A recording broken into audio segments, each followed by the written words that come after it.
Él es poderoso, misericordioso y clemente es el Señor, lento para la ira y grande en misericordia.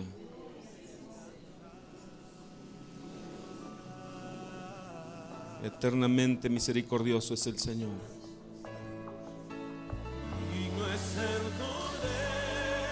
Te adoramos y te bendecimos, Señor.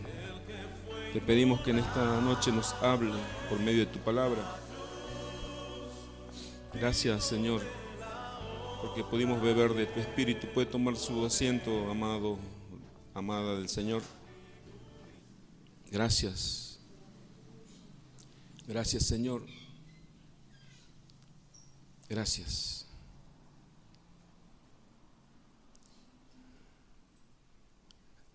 Maravillosa la presencia del Señor. Gracias al Señor por hacernos saber que Él está con nosotros.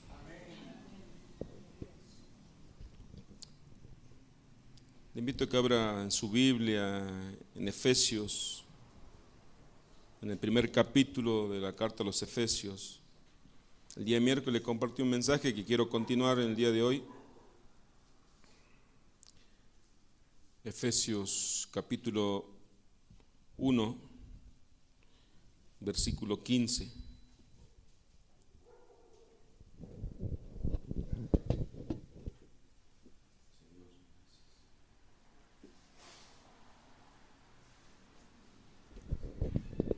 Dice el versículo 15 del capítulo 1 de los Efesios, dice así: por esta causa, también yo, habiendo oído de vuestra fe en el Señor Jesús y de vuestro amor para con todos los santos, no ceso de dar gracias por vosotros, dice el apóstol Pablo, le decía a los Efesios, haciendo memoria de vosotros en mis oraciones. El apóstol Pablo oraba por sus hermanos, por su iglesia. Le daba gracias por el amor de los hermanos, pero también le daba gracias a Dios haciendo memoria de los hermanos en cada oración. En cada oración Él le pedía lo siguiente, versículo 17: para que el Dios de nuestro Señor Jesucristo, el Padre de gloria, os dé espíritu de sabiduría y de revelación en el conocimiento de Él. Pedía el apóstol Pablo a Dios, le rogaba a Dios que el Señor le conceda a la iglesia, a los hermanos, ese espíritu de sabiduría, que el Espíritu Santo Él traiga sabiduría, saber de Dios, conocer de Dios. Espíritu de revelación en el conocimiento de Él. Cuando escuchamos la palabra revelación tenemos que entender algo que ha sido descubierto, algo que estaba cubierto. Revelación es quitar el velo. Algo que está escondido, Dios lo revela, corre el velo para que lo conozcan.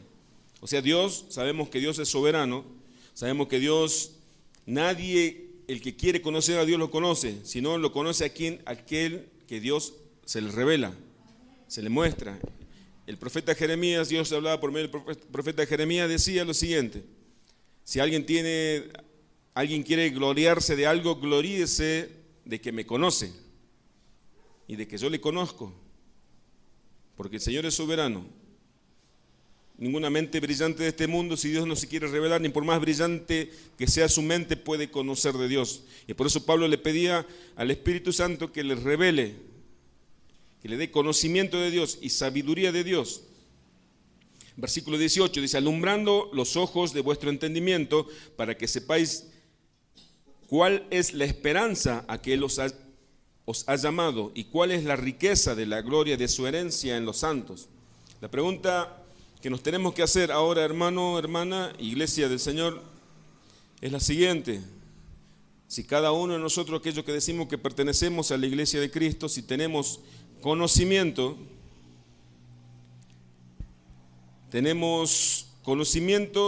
de la esperanza, sabemos cuál es la esperanza a la que fuimos llamados y cuál es la riqueza de la herencia de los santos.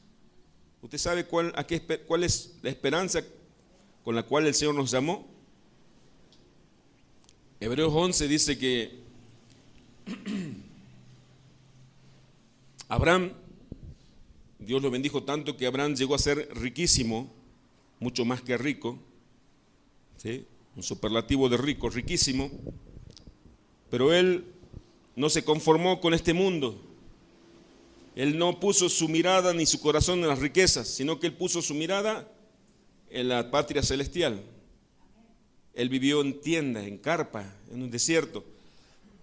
¿Por qué? Porque él no puso su corazón en este mundo. Él tenía la esperanza puesta allá en los cielos, donde estaba su Señor. Nuestra esperanza es estar con Cristo. Nuestra esperanza es estar donde está nuestro amado. La iglesia sabe cuál es su esperanza, la iglesia sabe cuál es la herencia, la riqueza de su herencia.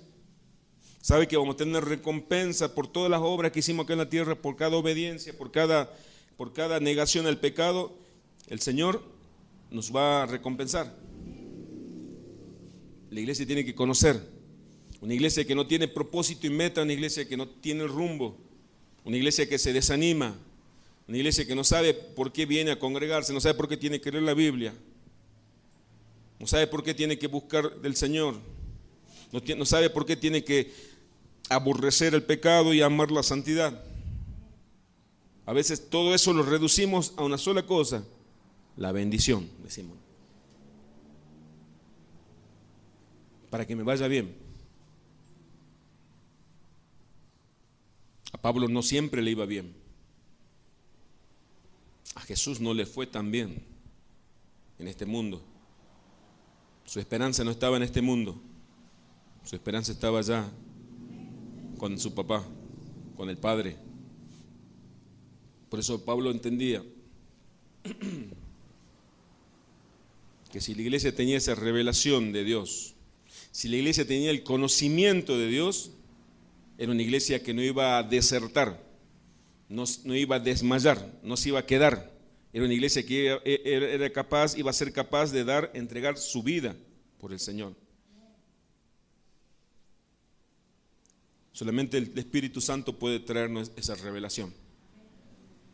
Yo no le puedo dar esa revelación. Ninguna persona en este mundo puede darnos esa revelación. Como dijo Jesús en Mateo 16, 18, esta revelación no te dio carne ni sangre, Pedro, Simón, hijo de Jonás. Esta revelación no te dio carne ni sangre, le dijo Jesús. Esta revelación no te dio ningún ser humano. ¿Y cuál revelación? Cuando Pedro dijo, tú eres el Cristo, el Hijo del Dios viviente. Esa revelación no te la da el pastor, no te la da el hermano. Esa revelación nos la da el Señor, el Espíritu Santo de Dios. Cuando cada uno de ustedes tengan esa revelación, yo les puedo asegurar que no se va a poder apartar del Señor. Le aseguro que se va a aferrar con todas sus fuerzas al Señor. Cuando tenga la revelación de quién es el Señor, les aseguro que no le va a costar decirle no al pecado. Cuando tengamos la revelación de Dios, del conocimiento y de la revelación de Dios, le aseguro que leer la Biblia no va a ser algo que nos cueste. El congregarse no va a ser un trabajo, una obligación, algo pesado, algo gravoso. El orar no va a ser, tengo que orar, una obligación, un impuesto a pagar, sino va a ser un placer ir al encuentro con el Señor. Porque si no, todo lo vamos a hacer por obligación. Tengo que congregarme, tengo que leer la Biblia, tengo que orar. Es como tengo que pagar la luz, tengo que pagar el gas, tengo que pagar los impuestos. Si no, me cortan la luz, me cortan el gas, me cortan el agua. Tengo que orar, tengo que leer la Biblia, tengo que congregarme, si no me corta la bendición. O si no me van a robar, me van a hacer mal y me puede enfermar. Así piensa el cristiano que no conoce de Dios. Aquel que conoce de Dios sabe que el congregarse es una necesidad. Para escuchar palabra de Dios, para congregarme, para verlo a mis hermanos. aquel que conoce y tiene revelación del amor de Dios, sabe que leer la Biblia es escuchar la palabra de Dios, que Dios me habla a mí. Jesús dijo, mi palabra es espíritu y es vida. Me alimento, no solo de pan vivirá el hombre, sino de toda palabra que salga de la boca de Dios. Y acá está la palabra que sale de la boca de Dios. Cuando tenemos conocimiento de Dios, el orar no es una imposición, el orar es una necesidad. Es buscar su presencia, es conocerlo en la intimidad. Pablo entendió por medio del Espíritu Santo que la iglesia necesitaba y necesita tener ese conocimiento de Dios, temerle a Dios, saber de Él. Seguimos el libro de Efesios, vamos al capítulo 3. ¿Y de qué conocimiento? ¿De qué conocimiento será el que necesitamos como iglesia? Efesios capítulo 3, versículo 14. Pablo hace otra oración por los hermanos. Efesios 3, 14.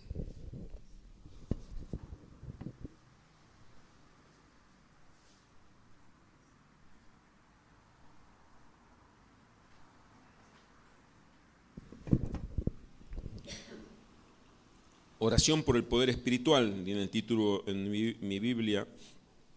Dice así: por esta causa doblo mis rodillas ante el Padre de nuestro Señor Jesucristo. Fíjese el apóstol Pablo que hacía. Nos decía, por esta causa yo me siento a orar, me acuesto a orar, por esta causa yo me pongo de pie para orar. Doblo mis rodillas, señal de humillación, señal de reconocimiento quién es el Señor. Por esta causa doblo mis rodillas ante el Padre de nuestro Señor Jesucristo, de quien toma nombre toda familia en los cielos y en la tierra, de quien es el creador de todo lo que existe en los cielos y lo que existe en la tierra, quiere decir. Versículo 16, para que os dé conforme a la riqueza de su gloria, el ser fortalecido, es la petición del apóstol Pablo para la iglesia, el ser fortalecido con el poder en el hombre interior por su espíritu, para que sea fortalecido nuestro espíritu por medio del Espíritu Santo. Versículo 17, ¿para qué? Para que habite Cristo por la fe en vuestros corazones, a fin de que arraigados y cimentados en amor. Pablo oraba para que el Espíritu Santo fortalezca nuestro espíritu, para que tengamos la revelación de Dios, para que por medio de la fe nosotros entendamos que el Señor habita en nuestros corazones. Amén. A fin de que arraigados que echen raíces y cimentados y que no nos podamos mover en cemento, que no nos podamos mover ¿de qué? En el amor. Que permanezcamos firmes. ¿Pero por medio de qué? Del conocimiento del amor de Cristo. Versículo 17 acabo de leer, 18 voy a leer ahora. Seáis plenamente capaces de comprender. Sea plenamente capaces. Yo quiero que leer despacio y cada palabra que el Espíritu Santo le dé revelación. De comprender, de entender, de saber con todos los santos, con toda la iglesia, cuál sea la anchura, la longitud y la profundidad y la altura. Y de conocer el amor de Cristo, que excede a todo conocimiento, para que seáis llenos de toda la plenitud de Dios. Para ser lleno de toda la plenitud de Dios, me detengo en el versículo 19, para ser lleno de toda la plenitud de Dios, me dice la palabra de Dios, nos revela el Señor, tenemos que conocer del amor de Cristo. Para estar firmes, arraigado y cimentado en Cristo, yo tengo que conocer del amor de Cristo. Y Pablo trata de... Dios es tan grande que nuestras palabras son limitadas. Para explicar el amor de Cristo, nuestras palabras son limitadas. Entonces Pablo busca palabras para que la iglesia conozca del amor de Cristo. Dice, para que conozcan ustedes, en el versículo 18, cuál sea la anchura. Es ancho el amor de Cristo. Cuando iba a la escuelita dominical cantábamos, cuán grande es el amor de Dios. Es ancho el amor de Cristo, muy ancho. Es largo también. es alto, es profundo, es ancho, es largo, es alto, es profundo. David decía en el Salmo 139, ¿dónde huiré de tu presencia, Dios? Si donde voy estás tú. Si voy a los cielos estás tú. Si voy a lo profundo del mar también estás, allí estás. Lo mismo te es la oscuridad, la luz que la oscuridad. No me puedo esconder de tu presencia. El amor de Cristo, el que conoce del amor de Cristo, preste atención, no se puede escapar de ese amor. El amor de Cristo, hermano, hermana, cautiva nuestro corazón, nuestros corazones. El que conoce el amor de Cristo no se puede apartar de él. Porque el amor de Cristo es más fuerte que cualquier cadena que pueda crear el hombre. El amor de Cristo es lo que hizo que aquellos mártires ofrecieran su vida a Cristo.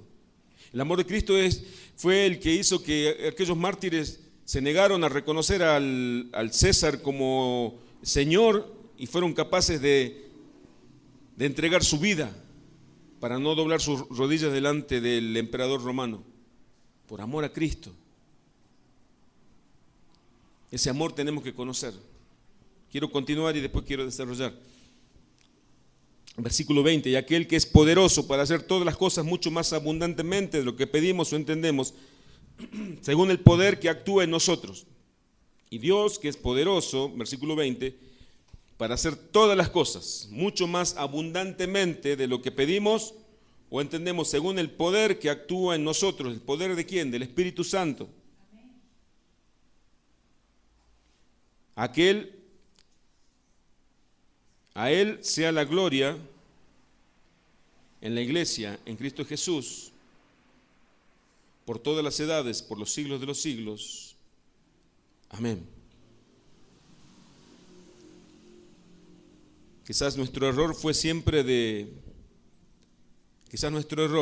como cristianos fue siempre de procurar conocer cuánto nosotros amamos al Señor.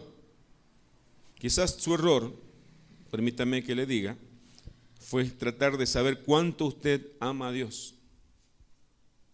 Y acá Pablo no pedía que la gente sepa cuánto ama a Dios, sino Pablo le pedía al Señor que la iglesia conozca cuánto Dios nos ama a nosotros. Porque sabía que cuando nosotros entendamos cuánto nos ama Dios a nosotros difícilmente, es imposible que dejemos de enamorarnos del Señor. Cuando nosotros conocemos del amor, dice el apóstol Juan, que el perfecto amor echa fuera todo temor. Que cuando nosotros conocemos del amor, del perfecto amor de Cristo, perdemos el temor. El temor a ser abandonado, el temor a ser presa de los demonios, el temor a ser víctima de las maldiciones. El amor de Cristo echa fuera todo temor, porque cuando nosotros sabemos que Él nos ama, no existe mayor amor que el de Dios, que el de Cristo, y ese amor nos da seguridad. Segunda de Corintios 5, busquen su Biblia rápidamente. Segunda de Corintios 5:13.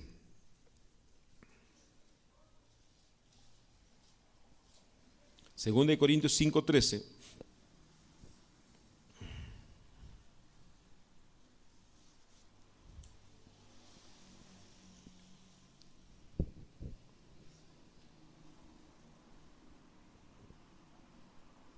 Segunda de Corintios 5:13 dice así: porque si estamos locos, es para Dios, y si somos cuerdos, es para vosotros. El versículo 14 dice así: porque el amor de Cristo nos constriñe, nos obliga, pensando esto, que si uno murió por todos, luego todos murieron. Y por todos murió, para los que viven, ya no vivan para sí, sino para aquel que murió y resucitó por ello. Aquel que conoce del amor de Cristo, está diciendo Pablo usando otras palabras, se siente obligado por el amor, se convierte en un esclavo del amor.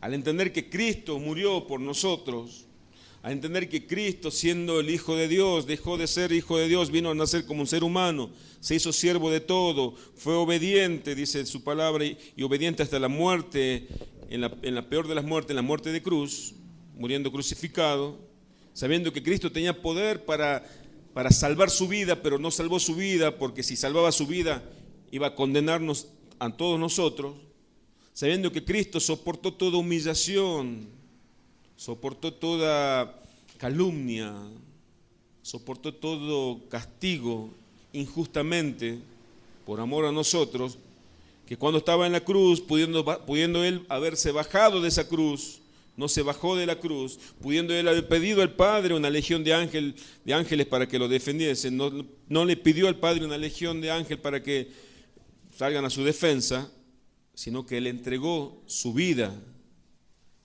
Él entregó su vida ¿por quién? Por nosotros. Entonces dice el apóstol Pablo, dice la palabra de Dios, cuando alguien tiene ese conocimiento, ¿sí? ¿Me está escuchando, verdad? Cuando alguien tiene ese conocimiento, difícilmente pueda ya vivir para sí. No dice cuando alguien tenga esa información, porque quizás todos pueden tener esa información, sino el conocimiento. Yo hablaba el miércoles la diferencia entre tener una información y tener conocimiento. ¿Sí? ¿Me está prestando atención, no? Tener conocimiento es conocer de Dios, es saber quién es Él. Tener información es saber que vino Jesús, un tal Jesús, dice que el Hijo de Dios. El diablo también tiene ese conocimiento, esa información, pero no tiene el conocimiento del amor, porque el diablo Dios no le perdonó. Pecó y lo expulsó. Nosotros tenemos el conocimiento del amor, que siendo pecadores, dice la palabra, que Cristo murió por nosotros. Entonces, si dice su palabra en 2 Corintios 5:15, el amor de Cristo nos constriñe, nos obliga, pensando esto, que si uno murió por todos, luego todos murieron, todos morimos nosotros por Él. Y por todos murió, para los que viven, ya no vivan para sí, ya no tengan que vivir para mí. Si nuestra vida nosotros la ofrecemos al Señor. Si no vivimos para aquel que murió y resucitó por nosotros. Hermano, hermana, Iglesia del Señor, si tenemos el conocimiento de ese amor, insisto, no me importa si parezco reiterativo, quiero que le pida al Espíritu Santo, se olvide de sus peticiones, se olvide de las peticiones que siempre nos presentamos delante del Señor, le pedimos por nuestros hijos, le pedimos por nuestra casa, le pedimos por nuestra salud, le pedimos por, qué sé yo, por tantas cosas le pedimos. Pidamos por cosas importantes, pidamos conocer el amor que nos tiene Dios, que nos revele su amor, que nos revele su amor, para que nosotros le podamos amar a Él, para que nosotros nos podamos sentir seguros en Él, porque una persona que vive en la inseguridad es que no conoce el amor de Dios. ¿Será que Dios me escucha? ¿Será que Dios me ama? ¿Será que Dios está conmigo? ¿Será que Dios me desechó? Yo decía cuando estaba detenido en esa celda, decía, ¿será que Dios me desechó? Pero si yo conozco de Dios, yo prediqué de Dios, pero yo me olvidé del amor de Dios, me olvidé que Dios me amaba. Y Dios me reveló su amor, me reveló su misericordia. Me hizo entender y me hizo saber que Él nunca me dejó. Mi vida cambió. Mi vida cristiana como hijo de Dios cambió. Cambió. Yo sé que no tengo que demostrar nada a nadie, yo sé que tengo que agradarle a Él. Porque el cristiano cuando no conoce del amor de Dios busca agradarle a todos y se olvida de agradarle al Rey, a su Señor, a su Salvador. Quiero compartirle algo que compartí el miércoles también. ¿Qué nos impide conocer a Dios? Nuestro orgullo, nuestra altivez. Decía el apóstol Pablo en 2 Corintios 10:5, vamos a leer rápidamente. 2 Corintios, capítulo 10.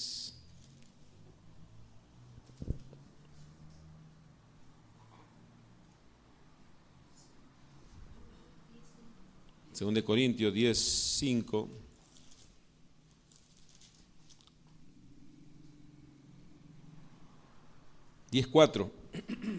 Porque las armas de nuestras milicias no son carnales, yo sé que le conoce de memoria este versículo, sino poderosas en Dios para destrucción de fortalezas.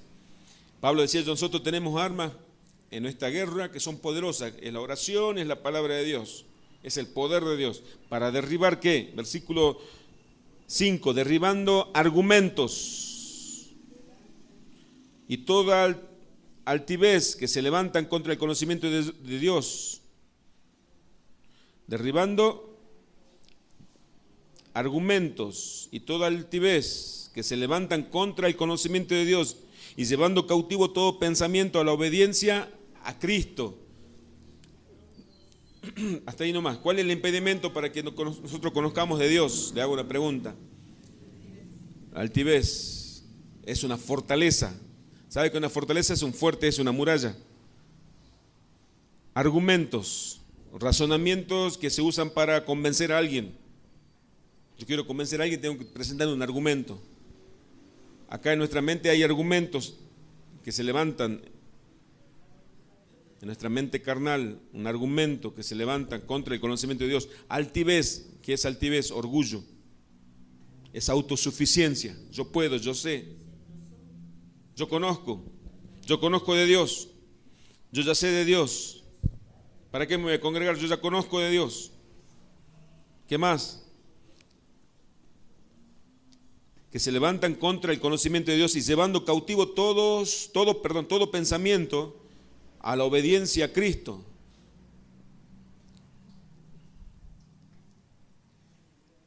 Nuestra batalla está acá en la mente. Nosotros damos lugar a veces a pensamientos que no tenemos que dar lugar. Nosotros no frenamos pensamientos que tenemos que frenar. Decirle, alto, hasta acá nomás llegaste. A veces nosotros alimentamos a esos pensamientos. Escuchamos cosas que no tenemos que escuchar, vemos cosas que no tenemos que ver. Nuestro orgullo nos hace creer, decir, yo puedo discernir lo bueno y lo malo. Nuestro orgullo, nuestra altivez dice, yo ya conozco, yo no necesito, yo sé cómo hacerlo.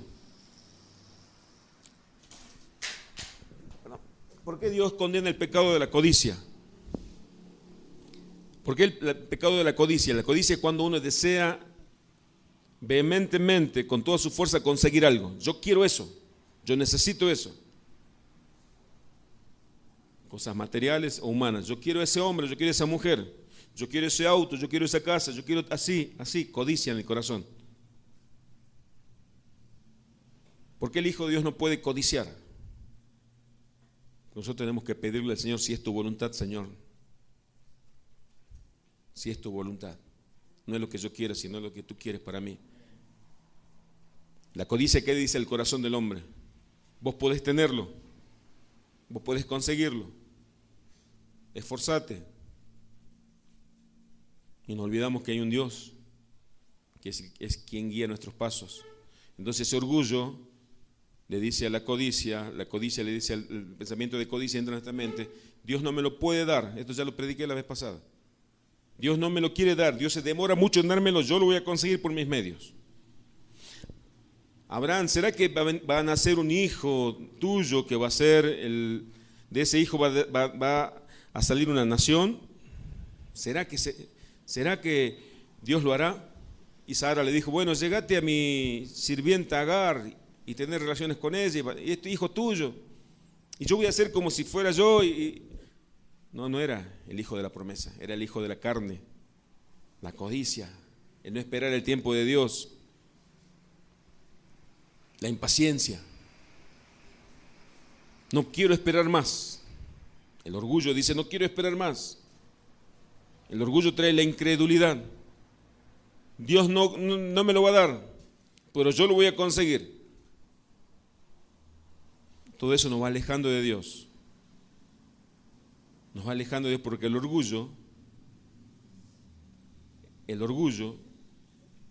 quiero decirlo bien claro y que me escuche bien, el orgullo dentro de nuestro corazón no necesita fe en Dios. El orgullo tiene fe en el yo, en uno mismo. Yo tengo fe que lo puedo hacer.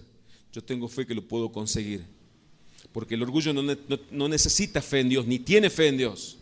El orgullo apaga la fe. Yo lo puedo hacer. Yo lo puedo conseguir. Entonces eso pone distancia. ¿Por qué dice la Biblia que Dios al orgulloso, al altivo, lo mira de lejos, lo tiene distante? Porque su propio Dios él mismo es su propio Dios. Como dice el apóstol Pablo, su propio Dios es su propio vientre, su propia necesidad, su propia codicia.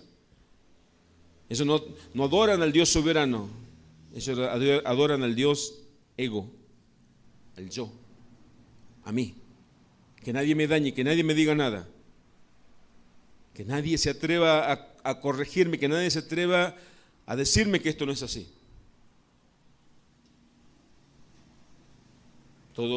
Se levantan fortalezas acá en tu cabecita, en tu mente, que son argumentos, son razonamientos que te convencen de algo que va en contra de la palabra de Dios. Eso está alimentado por la altivez, por el orgullo, por la arrogancia, que no viene de Dios, sino de Satanás. Satanás en el cielo dijo en su corazón: yo soy el ángel más bello, yo quiero ser igual a Dios. ¿Por qué tengo que servirle a Dios? Yo quiero que me sirvan a mí. Y entró orgullo en su corazón y ese bello ángel que adoraba a Dios se convirtió en diablo y fue desechado del cielo y cayó como un rayo aquí en la tierra, dijo Jesús. Entonces tenemos que entender lo que dice la palabra. Si alguien quiere tener conocimiento de Dios, pídale al Espíritu Santo que le examine su interior y se pregunte: Señor, ¿se levantó una fortaleza en mi mente? Esa fortaleza ha creado argumentos que, como levantar una pared, un paredón grande, alto, que me aparta, que me impide verte y conocerte. Esa altivez, ese orgullo me está alejando cada vez más de Dios. Voy a hacerle una pregunta, no quiero que levante la mano ni conteste para no... Eso es entre usted y Dios lo que voy a preguntarle. ¿Usted es orgulloso? No me responda sí o no. Si dice no, pues ya es orgulloso de su humildad. ¿Usted es orgulloso, hermano? No me responda. Si usted dijo, yo no soy orgulloso, ¿usted cuántas veces ora al día? Si usted no ora, entonces quiere decir que sí, muy orgulloso, está creyendo mucho en usted, mucho en el yo. No se rindió delante del Señor.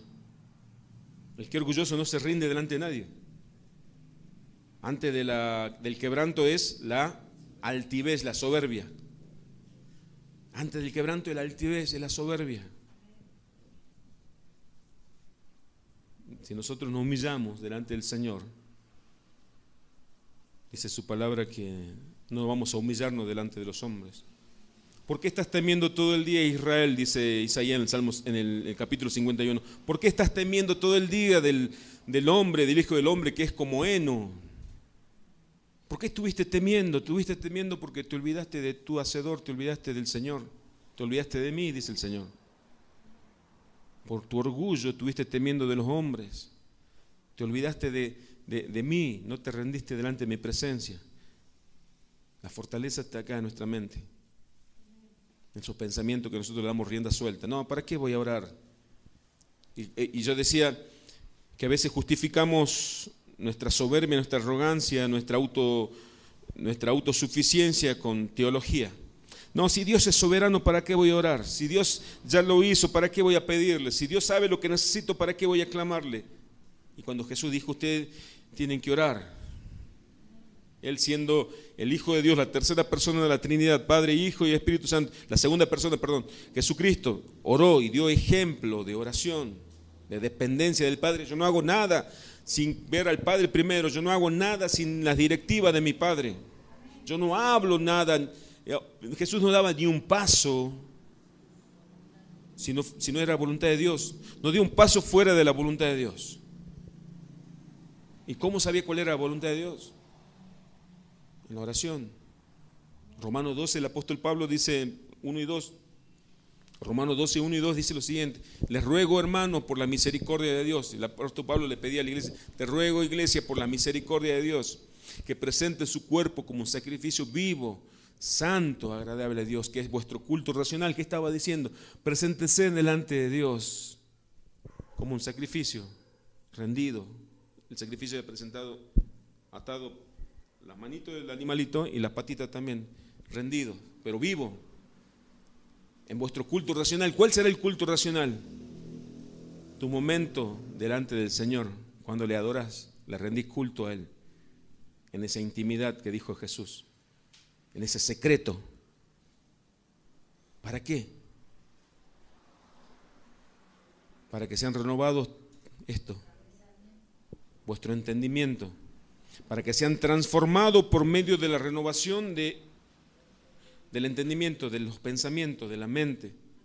Porque esta mente recibe mucha información del mundo, escucha muchas cosas, muchas palabras negativas, muchas palabras de incredulidad, ve muchas cosas que no tienen que ver, escucha muchas palabras que vienen de parte del diablo. Y más si no ora y no lee la Biblia, más recibe todavía. Y después con nuestra mente queremos entender a Dios. Y venimos y decimos: quiero que Dios me hable. Y Dios dice: vacía tu mente. Quiero que Dios me llene. Vacíate de tanto pecado, de tanta inmundicia. ¿Y dónde se hace eso? Te ruego, hermano, Romanos 12, 1 y 2 dice Pablo: presentate delante de Dios como un sacrificio, rendido a Dios en ese culto racional, y pedir a Dios que renueve tu mente para que sea transformada tu manera de vivir. No sé por qué no estoy cambiando, no está cambiando mi vida, porque no está cambiando tu mente. ¿Y por qué no cambia tu mente? Porque no te rendí a Dios. No te presentas delante de Él en oración como rendido, como un sacrificio vivo, santo, delante de Él. No purificamos nuestra mente con su palabra. Por eso no podemos conocer. ¿Y cómo termina el versículo 2 de Romanos 12? Diciendo: para que puedas comprender, entender cuál es la voluntad de Dios, que es buena, agradable y perfecta. Para que podamos entender cuál es la voluntad de Dios. ¿Cuál es la voluntad de Dios? Me preguntan a mí. Eso te lo va a decir Dios.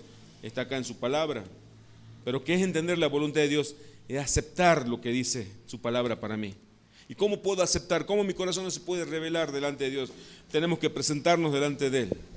Tenemos que rendirnos, tenemos que ser purificados y santificados, que toda arrogancia, toda altivez, toda fortaleza, todo argumento sea quitado de nuestra mente.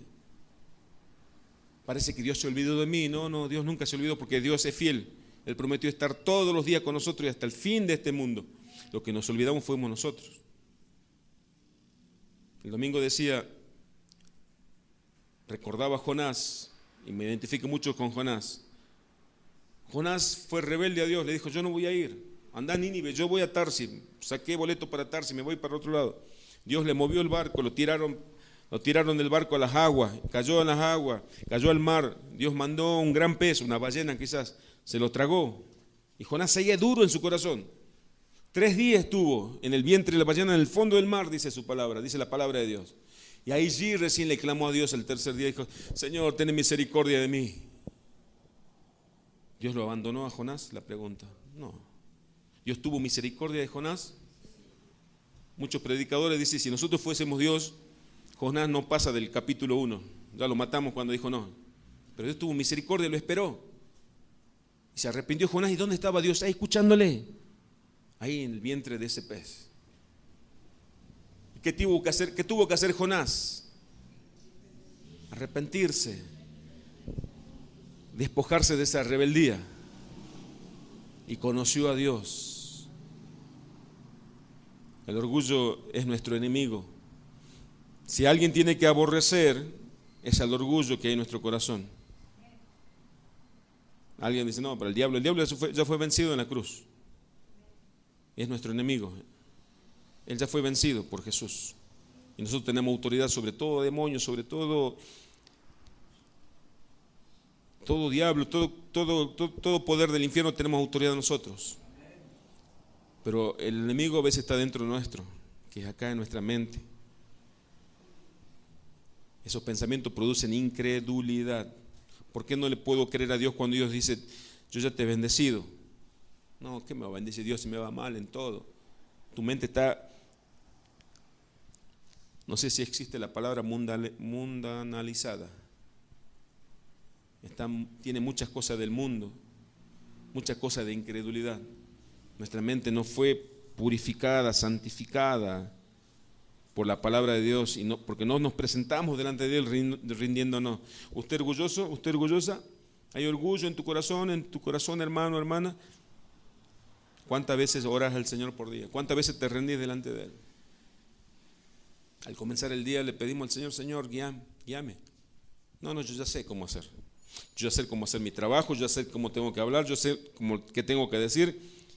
Aún cuando venimos a la iglesia, ya sé qué tengo que decir, ya sé cómo tengo que levantar mi mano, ya sé cómo tengo que hablar, ya sé cómo tengo que abrir la Biblia.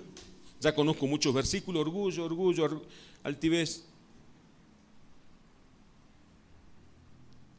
Pedro tuvo que ser zarandeado para decir luego, Señor, tú lo sabes todo, Señor. No se atrevió a abrir su boca así, yo ya sé. Tú lo sabes, Señor. Tú lo sabes todo. Alguien está cargado, trabajado y afligido, venga a mí, yo le haré descansar. Sea manso y humilde. Aprenda de mí que soy manso y humilde, dijo el Señor. Y van a encontrar paz para su alma. El último pasaje que quiero leer es Primera de Crónica 29, ya para terminar. Y con esto quiero concluir para mostrarle cuál es la oración de un siervo de Dios, de un hijo de Dios. Primera de Crónica 29. Primera de Crónica 29. Quiero que veamos a través de su palabra cuál es la oración de alguien que conoce de Dios y alguien que depende de Dios. Primera de Crónica 29, 10. La oración de David. Alguien que conoció a Dios. Alguien que Dios lo sacó de ser pastor de ovejas, lo puso sobre el reinado de Israel y tuvo el reinado más glorioso que tuvo Israel. Nadie pudo superar a David. David fue invencible, 40 años de reinado, nadie le pudo hacer frente. Ningún pueblo, ningún ejército lo venció a David, porque David era un adorador, porque David conocía de Dios y sabía quién era Él. Primera de Crónica 29, 10. David ya era viejito, David, y quería construirle un templo a Dios, y habló al pueblo de Israel que le traigan ofrendas, traigan madera, oro y plata para hacerle un templo a Dios, porque en ese tiempo Dios no tenía templo, tenía un tabernáculo. El tabernáculo era como una tienda, una carpa, hecho con telas. David decía, no, ¿cómo Dios la presencia de Dios que estaba representada por el arca de la alianza, cómo Dios va a estar a habitar en medio de unas telas? Voy a hacerle un templo a Dios. Después Dios le dijo a David, no me va a hacer templo vos, tu hijo va a construir un templo. Bueno, Primera de Crónica 29, 10, esta oración de alguien que conoce de Dios, y David iba a ofrendarle a Dios. A veces nosotros con nuestra ofrenda también tenemos cierto orgullo. Acá David le ofrecía a Dios gran cantidad de oro y plata, una ofrenda millonaria. Alguien calculó que eran como más de 100 o 200 millones de dólares en este tiempo David ofrecía a Dios.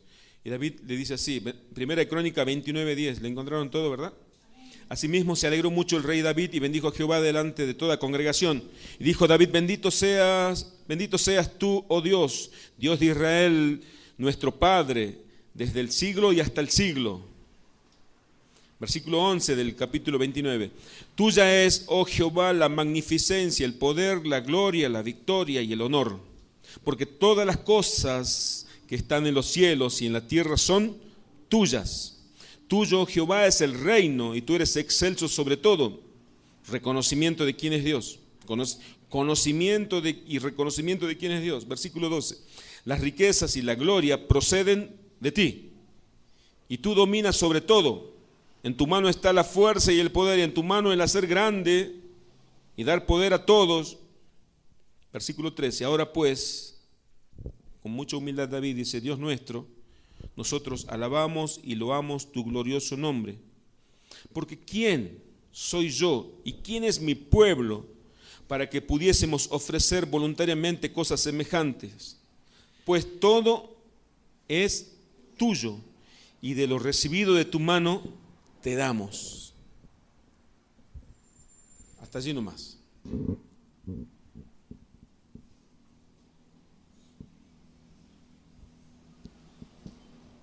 Muchas veces me pregunté quién le dio tanto conocimiento a David de Dios. Dios. Usted me va a decir Dios. ¿Por qué David tenía tanto conocimiento de Dios? Porque David estaba mucho tiempo con Dios. ¿Sí? Voy a repetir la pregunta. ¿Por qué David, quién le dio tanto conocimiento a David, tanto conocimiento de Dios a David? Dios.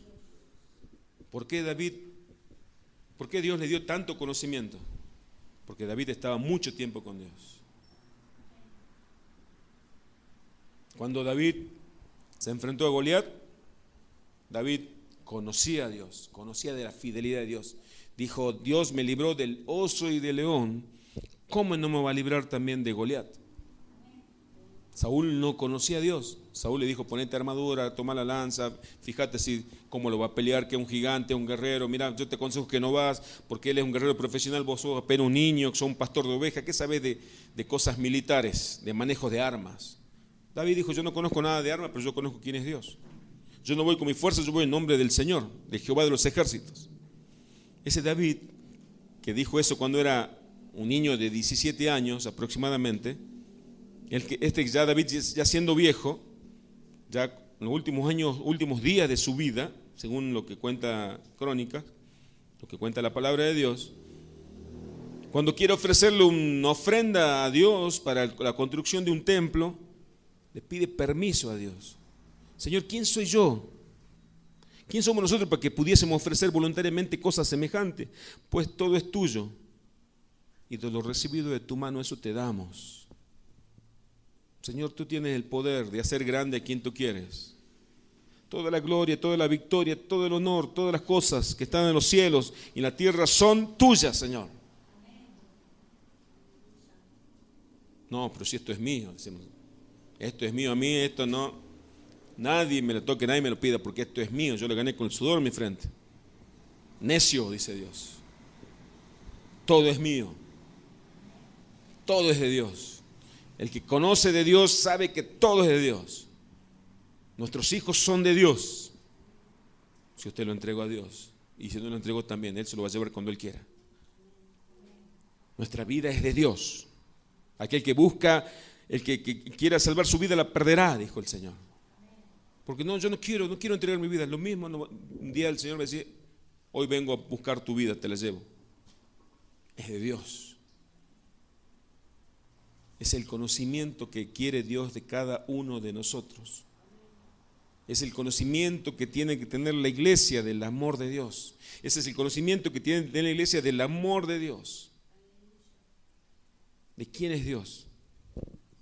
Esa es la humillación, la humildad que quiere Dios en los corazones de cada uno de sus hijos. Porque acuérdese de esto, y ya para terminar la voy a reiterar.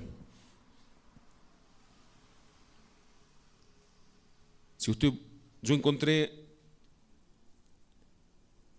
cuál fue el causal, cuál fue el enemigo bien camuflado que me hizo tropezar muchas veces y me alejó de muchas cosas. Si piensa que voy a decir Satanás, no, Satanás fue el autor de eso, el orgullo. El orgullo me hizo que me alejara de Dios. El orgullo me hizo que me alejara de mi familia. El orgullo me hizo que me alejara de muchos seres queridos. La arrogancia me hizo que me apartara de muchos siervos de Dios. La soberbia. Cuando yo muchas veces en este lugar usted me escuchó decir: Dios al soberbio lo tiene distante, lo mira de lejos, y al humilde le da de su gracia, lo ayuda. Yo lo decía. Pero el mismo orgullo se camufla tan bien que cuando nosotros miramos para adentro nuestro, decimos, yo no soy orgulloso. Yo no soy orgulloso. Engañoso es el corazón del hombre, perverso. Entonces, ¿cómo detectamos ese orgullo? El Espíritu Santo. Rendidos a los pies del Señor. Señor, examíname, Señor. El Espíritu Santo dice, hay orgullo en tu corazón. Hay orgullo en tu corazón. ¿Por qué? Porque hace cuánto que, ¿saben, hermanos, cuántos años hacía que yo no sentía la presencia de Dios? Y yo justificaba esa ausencia de la presencia de Dios por fe. Sí, yo creo que por fe Dios está en mí. Yo sé que está ahí, pero no lo siento. O sea, yo sé que hay agua, pero no la tomo. Yo sé que hay comida, pero no me alimento. Yo sé que la heladera está llena, pero nunca abro la heladera. Y así me fui debilitando espiritualmente. Pero Dios, que es rico en misericordia, que se apiadó de mí, tuvo que quebrar tanto orgullo escondido que había en mi corazón, porque yo cuando entré a ese lugar, entré como la persona más humilde, víctima de la injusticia. Y después allí entendí que no había ninguna injusticia, que la única injusticia que se cometió en este mundo fue cuando Jesús fue arrestado, fue azotado y fue crucificado, porque Él no merecía eso. Todos nosotros merecemos castigo. Allí el Señor me hizo entender que había orgullo en mi corazón. Y mis oraciones comenzaron a cambiar y pedirle a Dios, Señor, manténme humilde. Señor, manténme dependiente de ti, que nunca me creé autosuficiente. Y cuando Dios quebró mi corazón, volví a sentir su presencia. Otra vez, en mi corazón, esa llenura acá. Y saber que Él está conmigo. Y eso me hizo pedirle al Señor en cada una de mis oraciones que nunca me aparte de su presencia, que nunca me permita que me aparte, que nunca permita que el orgullo llegue a mi corazón, porque ese orgullo me alejó del Señor, ese orgullo te aleja de Dios.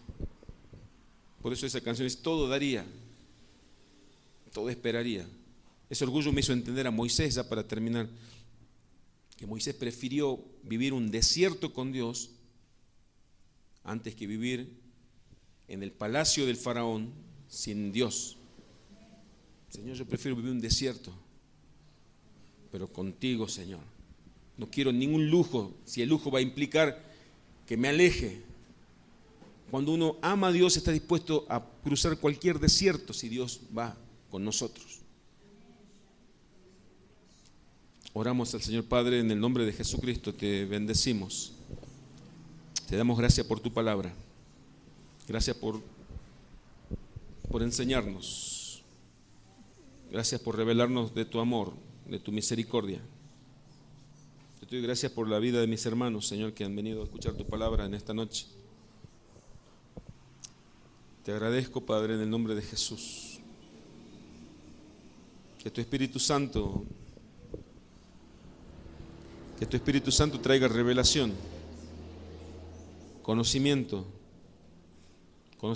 de tu amor, conocimiento de la grandeza de tu amor. Que tu Espíritu Santo traiga esa luz al entendimiento, que se abran los ojos y los oídos